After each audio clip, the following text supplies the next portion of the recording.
Welcome to Hoods Off Hands Down, the channel where we try to show you that if you change your thoughts, you can change your destiny. Now take those hoods off, pull those hands down, and look at the world around you.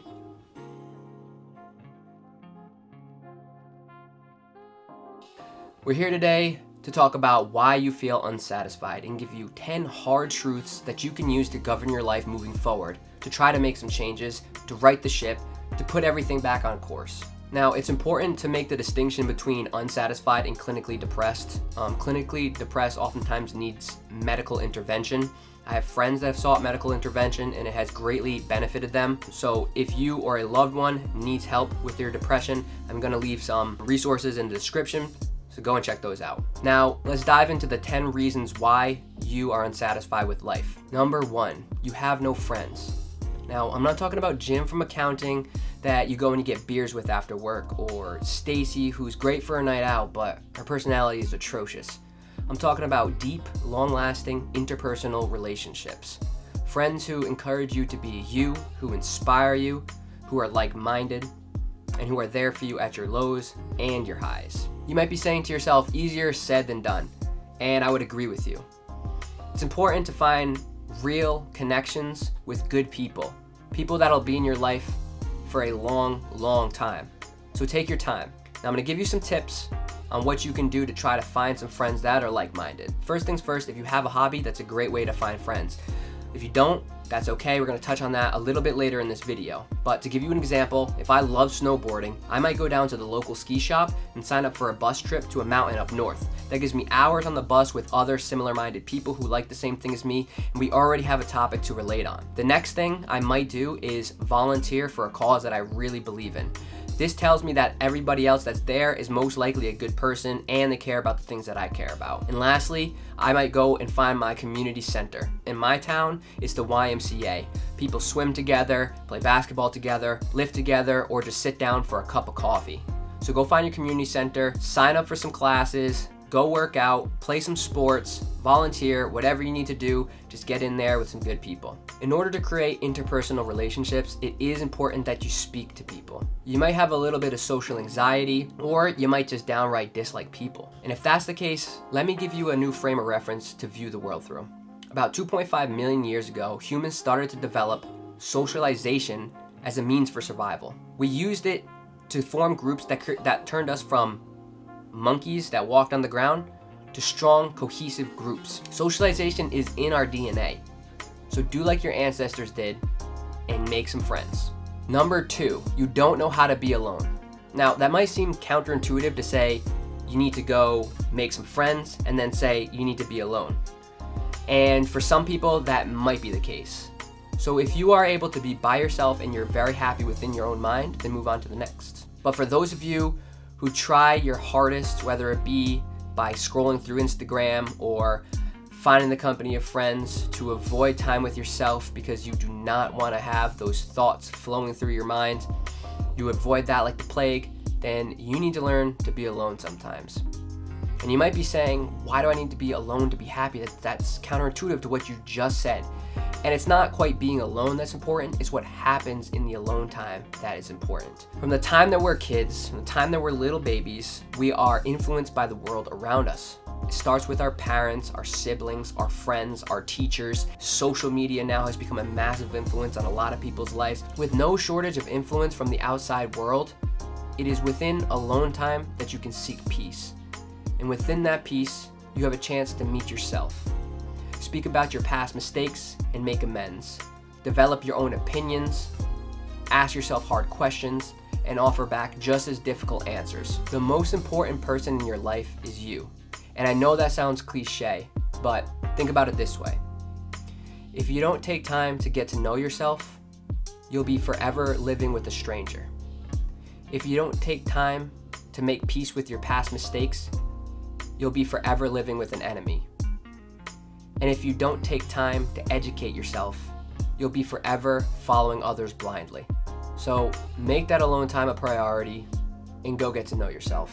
Number 3, you don't work out. Now, I know I just heard the collective groans of everyone that's watching, but before you skip forward, just hear me out. Going back to our ancestors of 2.5 plus million years ago, we can try to understand why exercise is so important for us. Back then, movement was inextricably linked with survival. There was a fine balance between resting and burning calories to get more calories. If at any time your body could be sedentary to save a little bit of energy, it would. Nowadays, we don't have to fight or run or chase our next meal. I can tap my phone a few times and DoorDash will deliver a 5,000 calorie meal straight to my pie hole. We have the desire to want to conserve calories, but our body also has adapted for millions or perhaps billions of years, depending on where you start on the tree of life, to move. You can't undo millions or perhaps billions of years of evolution within the past 1,000 years of a little bit more luxury than we're used to. Here's an easy way to think about it. You're a gas-powered car living in an electric car's world. Unfortunately, you still have to treat yourself like a gas-powered car. And although you might not like working out, you need to feed the beast. Number 4, you spend way too much time on your phone. Now, this one we've known for a long time, but it's still extremely hard to make any changes. And that's because of the feel-good chemicals inside of your brain. Nature's little bribe. I'll give you a little scenario. A caveman loves honey. Every time he has honey, that sugary, delicious, golden nectar, he gets a dopamine rush. This pushes him to defy the stings of the 20, 30, 40, 50, 100 plus bees that are going to attack him when he goes and destroys their hive. Or it pushes him to innovate. He finds out that smoke calms the bees down. So he creates a fire, he smokes them out, and he takes the honey and he moves on. Social media has learned to hack those feel-good chemicals. Social media can be an absolutely amazing tool if used correctly. I, for one, have found a ton of hobbies on YouTube. I follow a lot of people that inspire and motivate me, and I further my education for my career using YouTube's free resources. But you need to find a good balance. A great way to try to establish a healthier relationship with social media is take a week, 2 weeks, 3 weeks, whatever it takes to detox yourself from social media. Find out what your baseline is without it. Then when you go back, you're gonna inch forward. Think of it like you're walking on ice and you have a long stick to test out where the ice is. So as you start to do things, so say you post something and it makes you anxious, it makes you upset, it makes you depressed, it makes you sad, you know that ice is cracking. You've tested it out, you need to go in a different direction, so you move backwards. Do not continue on the path of cracking ice because you're going to find yourself drowning in the middle of an ice cold lake. Number 5, you're not good at anything. And I don't mean that in a harsh way, like you're untalented and you're unskilled. In fact, I mean that in the exact opposite way. I think that each of us is capable of greatness. And I think it's very important for everybody to have a skill that they build, that they cultivate over a lifetime. The hobby is something that you do for you. Maybe one day your hobby could turn into your career, but for now, treat it as just a hobby, something you do in your free time. Find things that you're extremely passionate about and become good at. How do you do that? Well, YouTube is a good place to start. You can go on there and research some of your interests, search it up, and I guarantee you YouTube has plenty of options for you to choose from. Number 6, you're scared of what others think. It's important to note the difference between asking people's opinions who are more experienced than you and then using those to make an informed decision, and just taking opinions for fact. This is for somebody who might say, I want to start a hobby in music, but I'm afraid others will think I suck. Or I want to travel the country in a van, but I'm afraid my parents might not approve. If you are moving forward with informed decisions based on passions and interests, there are no one else's opinions that should stop you from doing what you want to do. If you live your life based on the opinions of others, then you're just living their life. This will start to seep into every aspect of your life. Your friends, you're not going to meet like-minded people doing things that you hate. Your career, you're not going to get to the top of your industry doing something that you don't love. Your emotional well-being, every single day, you're going to feel like there's something that you left on the table, something that is lurking just beneath the surface, that is bubbling up, that is erupting, that is constantly fighting with you, that you push down each and every day to just go to work and do something that you didn't want to do in the first place. Can you ever live up to your full potential with that constantly lurking just behind the curtain? It's not possible. So make decisions based on your passions and interests. Be informed, be educated, and do it for you, not for other people. Number 7, you don't get out of your comfort zone.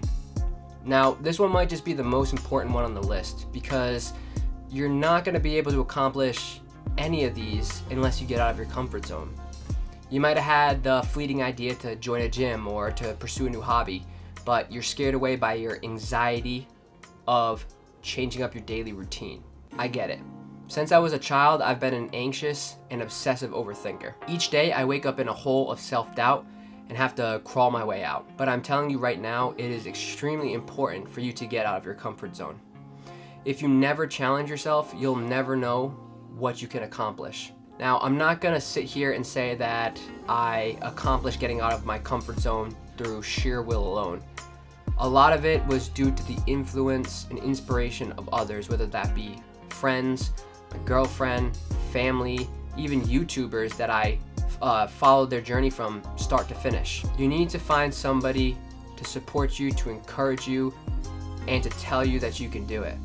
And if you don't have that, I'm here to say that you can.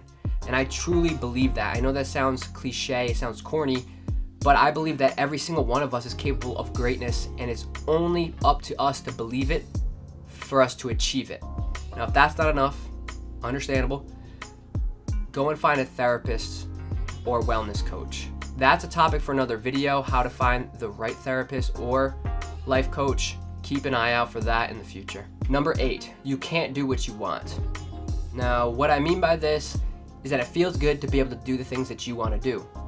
That might be as simple as doing a job that you hate and you want to do a job that you love, or having great ideas at work but your boss just wants to do it the good old-fashioned way. It could be wanting to do more hiking and not having the time to do that. It could be wanting to spend more free time with your family but just not having the free time. Doing what you want when you want liberates you. How many of you have heard the saying, sometimes we have to do the things we don't want to do? I agree with that when it comes to things like owning up to your mistakes. However, I don't agree with that when it comes to things like, I hate what I do for a living, but I have to keep doing it because I need to save up for my retirement. That's like saying, I need to save up for the day I die. Now, I am no fool. I'm not naive. I'm not gonna sit here and say that everybody can make a change right here, right now. But what everybody can do is play the long game. Start to educate yourself, save your money, find your passions, make your connections, do the things that you need to do to steer your ship on course for the day that you can make that change for yourself. Try to put yourself in a position where the thoughts and opinions and decisions of others don't affect your life. Number 9, you're broke. Now, the good old-fashioned saying, money doesn't buy you happiness, is complete and total bull. In fact, studies have shown that up to a certain amount of money per year actually makes people happier. And that's because it gives you a better quality of life. The things that you want out of life can be as simple as spending more time with your family. But as they say, time is money. And you need to have the right size savings account, appropriate investments, passive income in order to spend more and more and more time with your family. There are other things that are not superficial that can be affected by the amount of money you make. That can include medical care, better food for you and your family, free time, control over your life. I'm not sitting here and saying that everybody needs to strive to be a millionaire. It's not realistic, and I think most people would be unhappy with that. But what you do need to do is figure out the lifestyle that you want and then work backwards from there. For some people, that can mean as little as $40,000 or $30,000 a year. For some people, that might be as much as $10 million a year. But you need to figure out what that is and figure out how you can achieve that.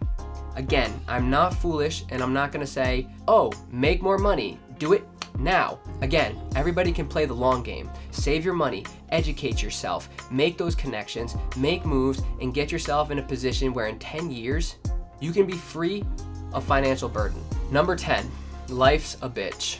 Unfortunately, you can do everything on this list. You can do everything in life perfectly, and tragedy will strike. Bad luck will strike. Sickness will strike. And unfortunately, there's nothing you can really do about that. I can't give you a magic pill that can heal it, or try to make logic of it by talking about your great grandfather ancestor who screwed you over. Unfortunately, life is just like that sometimes, and all you can do is proceed forward with passion, love, care, and courage. And when your day comes and when everything turns around, you're gonna be ready to take off like a rocket. There you have it. 10 hard truths. If you've gotten this far in the video, I would very much appreciate a like, a comment, a subscribe. It helps me keep going, gives me a little bit of oomph when I'm creating my next video. Check out the description for any resources that I mentioned throughout the video. If you like to read rather than watch, you can go down into the description and find my website. I've produced an article related to this video, so go and check that out as well. Follow me on social media. So appreciate you watching. I'll be back again with another video on Hoods Off, Hands Down.